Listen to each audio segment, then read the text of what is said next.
अजित पवारांच्या विमान अपघाताचा एआयबीचा प्राथमिक अहवाल समोर आलाय आणि या प्राथमिक अहवालामध्ये एआयबीनं कोणता निष्कर्ष काढला असा सवाल रोहित पवारांनी केलेला आहे। अजितदादांच्या अपघाताच्या प्राथमिक अहवालावर रोहित पवारांनी सवाल केलाय।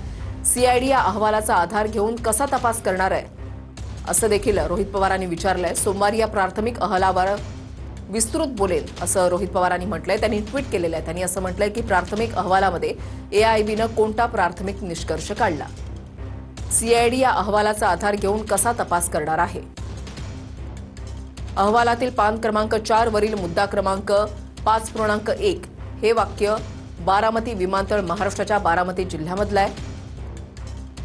या वाक्यामुळे एआयबीनं हा अहवाल किती गांभीर्याने बनवला हे दाखवण्यासाठी पुरेसा आहे। सोमवारी मुंबईमध्ये या प्राथमिक अहवालावर विस्तृत बोलेल असं रोहित पवारांनी ट्विट करत म्हटलेलं आहे।